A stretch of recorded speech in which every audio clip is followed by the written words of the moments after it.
Okay, so let's redo this. Political parties and voting, which we'll just go over political parties today because that's chapter 9.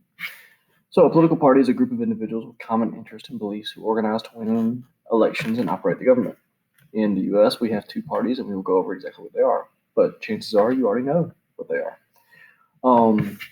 So the U.S. has a bi-party system, okay, Democrats and Republicans. It has not always been Democrats and Republicans, and we'll talk about that here in a little bit. But the symbols for them are the elephant for Republicans and the donkey for Democrats. George Washington gave some warnings about political parties as he was leaving office. After his second election, he said there should be no political parties in the U.S. and that they should not involve themselves in foreign affairs. We have actually done quite a lot of both. So really didn't listen to him.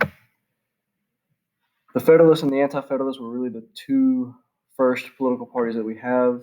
The Federalists were led by Alexander Hamilton, who wanted a strong central government. He wants the government run by educated people. This was attractive to lawyers, merchants, and wealthy people because typically these are the people who are educated. Thomas Jefferson wanted strong state governments. He wanted government run by the common man, and this was attractive to the common person, such as farmers. Okay. The Anti-federalists are where we get the whole Bill of Rights from because they wanted to protect people's rights. They wanted there to be more power with the people and the states than with the central government.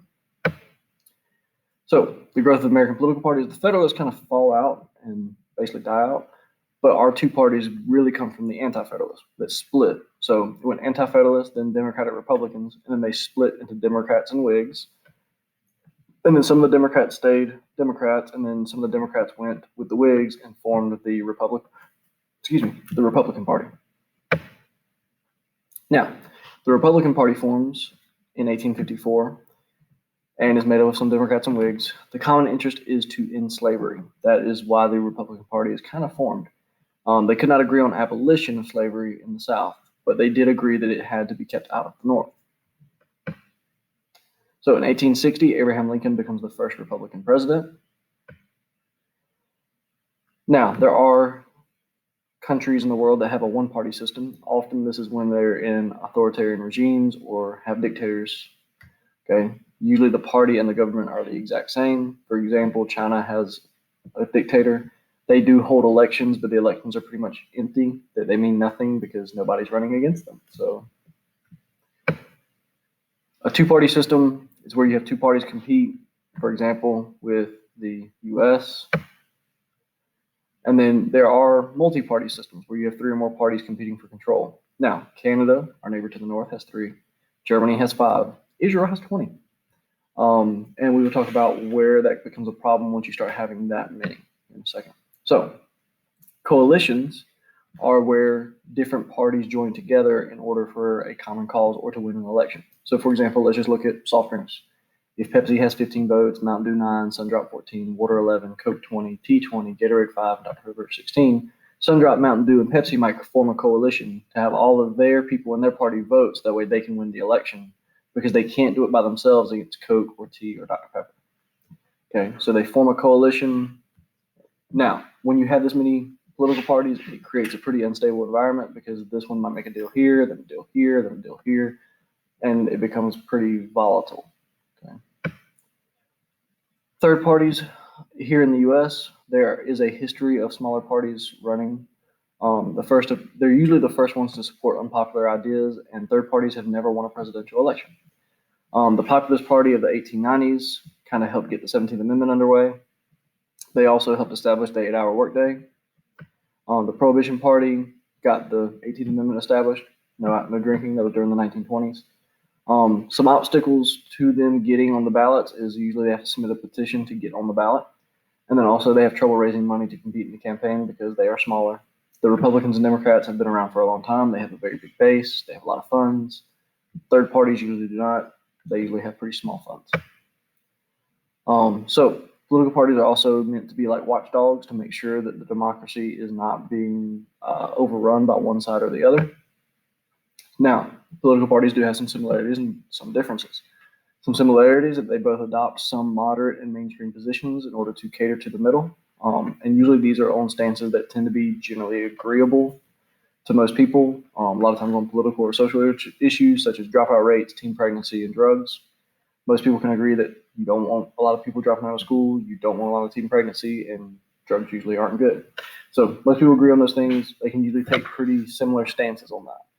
The differences tend to come with how much government should be involved in the everyday life of an American.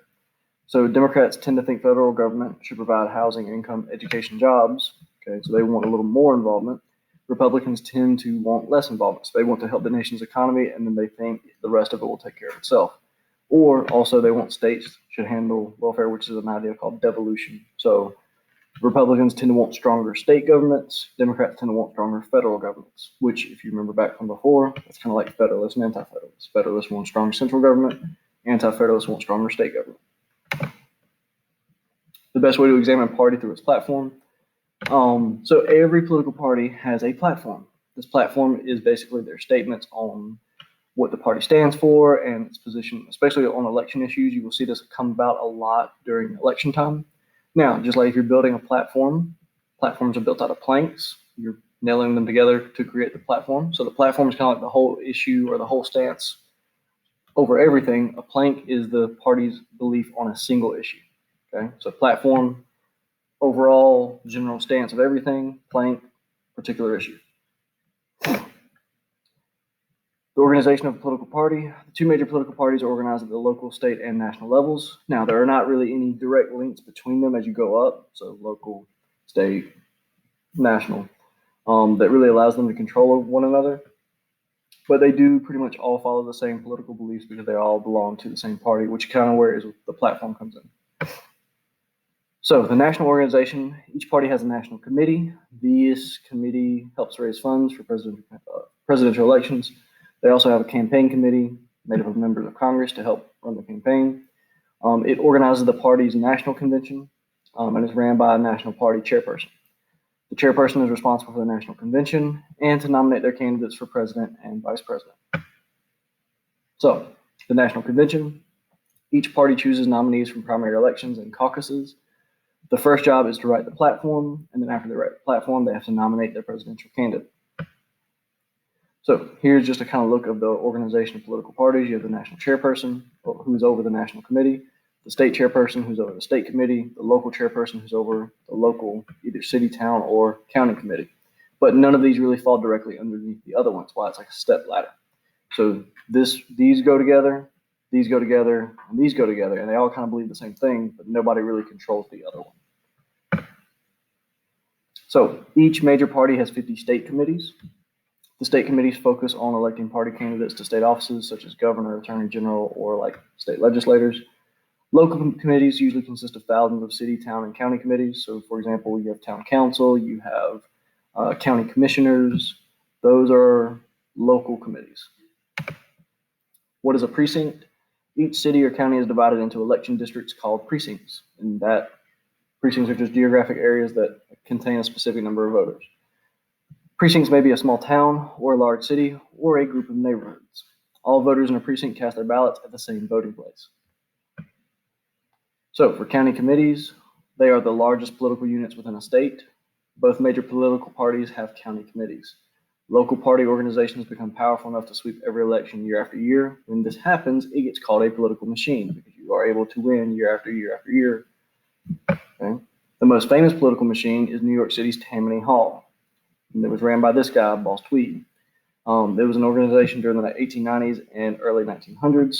Tweed and his friends became rich from bribes and kickbacks from building contracts.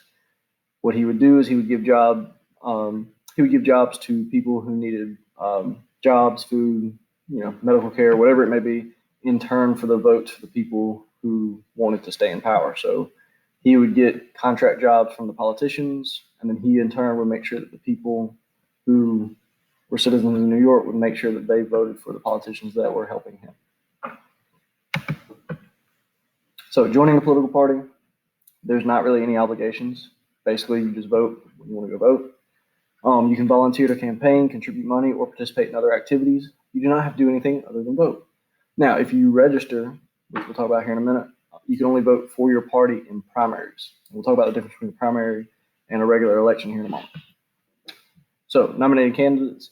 Method used to nominate candidates are direct primaries. This is an election where voters choose candidates.